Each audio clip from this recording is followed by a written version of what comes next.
He will come straight. Look you lay home to him. Tell him his pranks have been too broad to bear with, and that your grace hath screened and stood between much heat and him. I'll silence me even here. Pray you, be round with him. Mother, mother, mother! I'll warrant you. Fear me not. Withdraw, I hear him coming. Now, mother, what is the matter? Hamlet, thou hast thy father much offended. Mother, you have my father much offended. Come, come, you answer me with an idle tongue. Go, go, you question with a wicked tongue. Why, how now, Hamlet? What's the matter now? Have you forgot me? No, by the rood, not so. You are the queen, your husband's brother's wife. And would it were not so, you are my mother. Nay, then, I'll set those to you, you can speak. Come, come, and sit you down. You shall not budge. You shall not budge. You go not till I see you set up a glass where you may see the most inmost part of you. What wilt thou do? Thou wilt not murder me. Help, ho! What ho? Help! What now? A rat? Dead for a ducat! Dead! Oh, I am slain! Oh me, what hast thou done? No, not. Is it the king?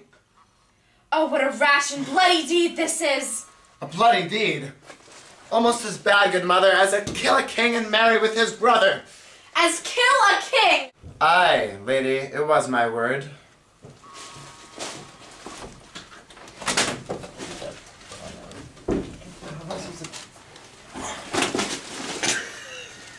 Thou wretched, rash, intruding fool, farewell. I took thee for thy better. Take thy fortune.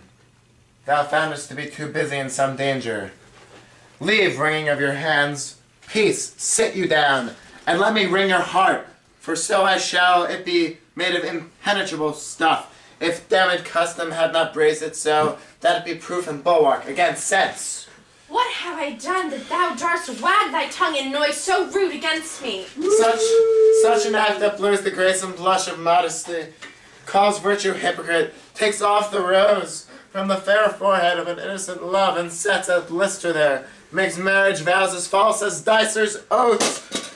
Oh, such a deed, as from the body of contradiction plucks the very soul, and sweet religion makes a rhapsody of words. Heaven's face does glow o'er this solidity and compound mass with heated visage, as against the doom is thought sick at the act. Ay me, what act that roars so loud and thunders in the index? There you go.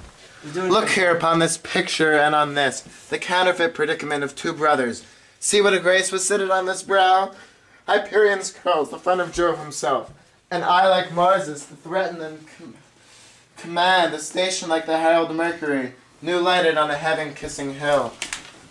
A combination and a form indeed, where every god did seem to set his seal, to give the world assurance of a man. This was your husband. Look what follows. Here is your husband like a mildewed ear blasting his wholesome brother. Have you eyes? Could you on this fair mountain leave to feed and batten on this moor? Ha! Have you eyes? You cannot call it love, for at your age the heyday is the blood is tame. Its humbling waits upon a judgment, and what judgment would step from this to this? Sense, sure you have, else could you not have motion, but sure that sense is apoplexed.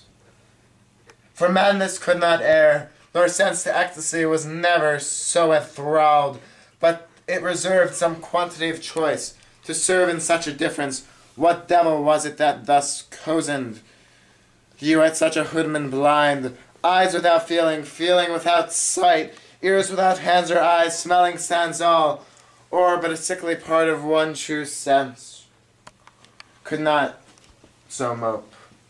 O shame, where is thy blush, rebellious hell, if thou canst mutine in a matron's bones, to flaming youth let virtue be as wax, and melt in her own fire, proclaim no shame when the compulsive ardor gives the charge, since frost itself as actively doth burn, and reason panders will. Oh, Hamlet, speak no more. Thou turned my eyes into my very soul, and there I see such black and grained spots as will not leave their tint. Nay, but to live in the rank sweat of enseamed bed, stewed in corruption, honeyed in making love over the nasty sty. Oh, speak no more! These words like daggers entering in mine ears. No more, sweet Hamlet. A murderer and a villain, a slave that hath 20th part the tide of your precedent lord, a vice of kings, a cutpurse of your empire and the rule, that from a shelf the precious item stole and put in his pocket. No more. A king of shreds and patches. Woo! Save me and hover over me with your wings, you heavenly guards. Woe with your gracious figure. Alas, he's mad.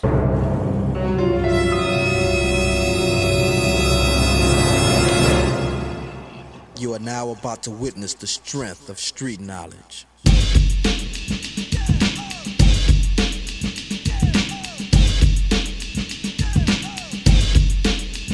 Straight out of Compton. What does tristful mean? Wow, it doesn't even say. Are we supposed to know what tristful means? That from a shelf the precious item stole and put in his pocket. No more. That's a little scary. Oh, and I like Mars to threaten and command. A state like Diana Mercury, new lighted on a heaven-kissing hill. Shit. I'm sorry, I didn't mean to do that. Oh my god.